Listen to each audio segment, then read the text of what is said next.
The following is an AI radio TV news feature. Headline: A glitch in the neuromatrix, the science of phantom presence. Lead: You know that ghostly feeling that someone is nearby even though nobody is? It could be a trick of neural timing.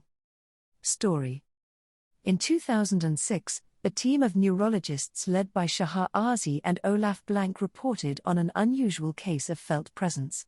A 22-year-old woman was having a pre-surgical evaluation for epilepsy treatment, and she had given consent to have her brain stimulated with electrical current.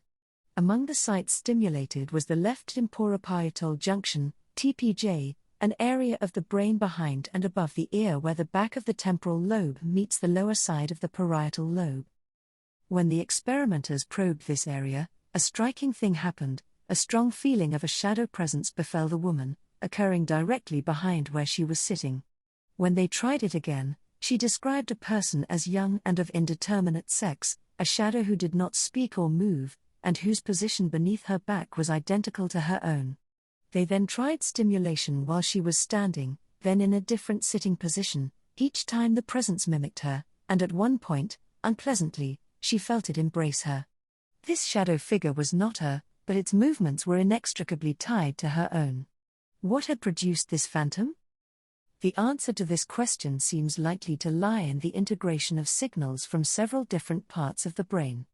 The TPJ doesn't handle sensory or motor signals itself. In fact, the TPJ is one of the points of the brain that is the farthest away from our primary sensory or motor regions. In other words, it is in a position to provide an abstracted overview of what's going on. Despite its name, it is actually close to the joining of three lobes: temporal, parietal, and occipital. There it can process information on sound and language via temporal regions, information about body, touch, and space via parietal areas, and visual information via occipital cortex.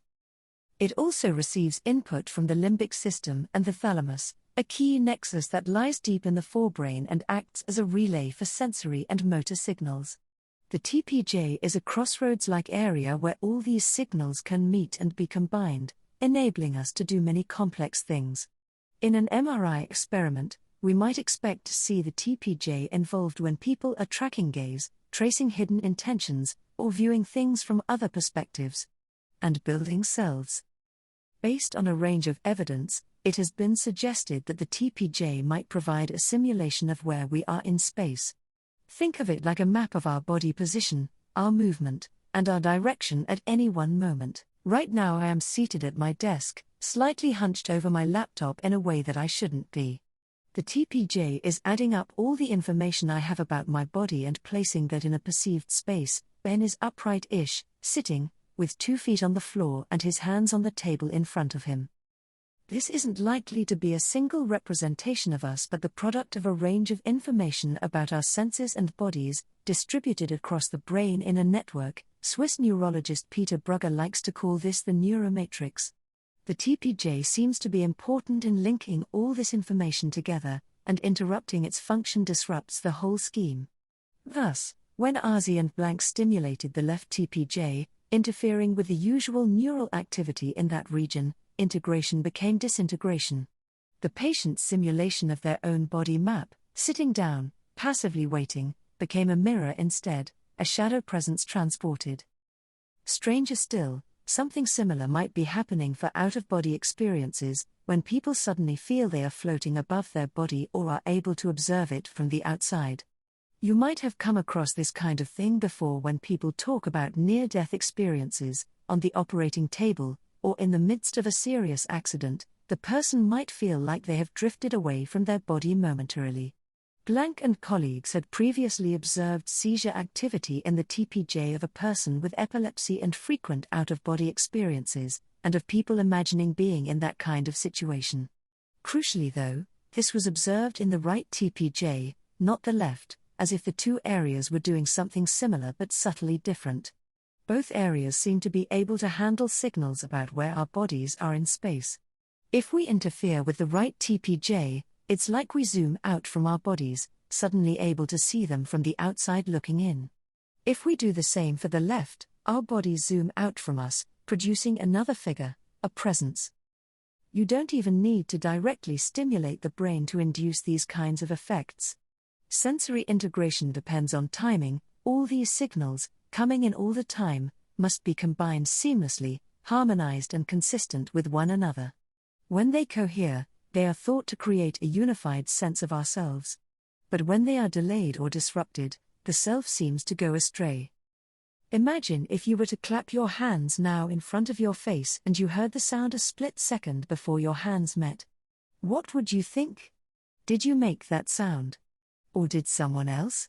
How uncanny or unusual would it feel if one sense got there before the other? I know what belongs to me, I know where my body starts and stops, in part because all the senses and all my muscles are playing the same tune. Things happen in lockstep, effects on the wider world are predictable. But when the timing goes wrong, so does the confidence in what belongs to us.